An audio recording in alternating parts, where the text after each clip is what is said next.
ওরা খাবে। Good morning বন্ধুরা, আমি আজকে চলে এসেছি সকালবেলায়। খুব সকালও নয়, তাও একবারে যে বেলা হয়ে গিয়েছে তাও নয়, 10:30 11টা এরকম বাজছে। আমার চান ধান সব কিছু সারা। এই দেখো বন্ধুরা, আমি আজকে নাস্তাতে ইডলি নিয়েছি, ইডলি খাচ্ছি। আজকে পুজো পাঠ মা করবে। কালকে যেমন আমি গিয়েছিলাম বাইরে, আজকেও বন্ধুরা একটু বাইরেই যাবার আছে।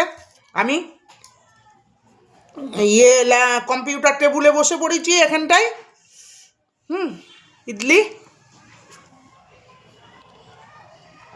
এখানকার ফেমাস ইডলি ধোসা, তাই আর নাস্তা তৈরি করলাম না, অনেক লেট হয়ে যাবে, আমাকে যাবার আছে। ইডলি খেতে বন্ধুরা ভালোই লাগে শীতকালে, কারণ গরমকালে একটু টক হয়ে যায়। এখানে আছে সাম্বার ডাল আর সাদা চাটনি, আমি দুটো মিলিয়ে নিয়েছি, দিয়ে খাচ্ছি।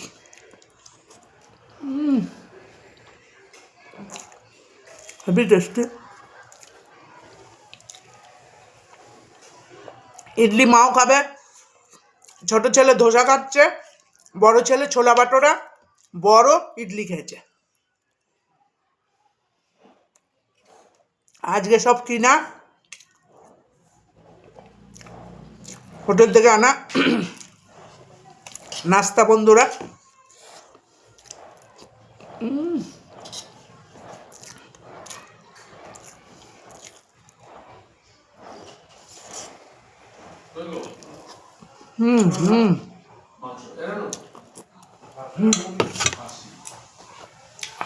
দারুণ।